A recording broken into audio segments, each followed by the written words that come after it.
কতজনকে এমন দেখেছিস যারা পড়াশুনো করে কোটিপতি হয়েছে।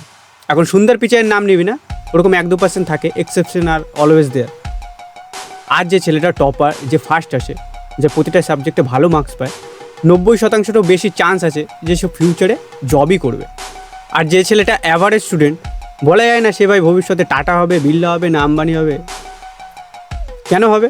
কারণ যে টপার তাকে সোসাইটি, তার ফ্যামিলি, তার ডিকশনারি থেকে ফেলিয়ার এই শব্দটা মুছে দেয়। তাকে বলা হয় 1 নম্বরও কম পেলে চলবে না, পরের বারও তোমাকে ফার্স্টই আসতে হবে, ফার্স্ট।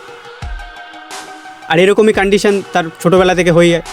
আর এ যখন নিজের কিছু শুরু করার কথাও ভাবে, এই ভেবেই পিছিয়ে আসে যে এখানে যদি আমি ফেলিয়ার ফেস করি, সমাজ আমায় কী বলবে, আমার নিজের ফ্যামিলি আমায় অ্যাকসেপ্ট করবে না। আর উল্টো দিকে একটা অ্যাভারেজ স্টুডেন্ট, সে যখন নিজের কিছু শুরু করে, সেখানে যখন ফেলিয়ার আসে, তার বুকে অতটা ব্যথা লাগে না, কারণ সেই জন্য আমি ফেলিয়ার ফেস করতে করতেই এখানে এসেছি। দেখ, এডুকেশন ইম্পর্টেন্ট, কিন্তু যখন লাইফে তোর একটা গোল আছে, এখন ওই গোলটা অ্যাচিভ করতে যেসব জিনিস তোর জানতে হবে, পড়তে হবে, সেগুলোই পড়। এটা হচ্ছে মোস্ট ইম্পর্টেন্ট। ইতিহাস, ভূগোল, সায়েন্স থিটা, কস থিটা এইসব নয়।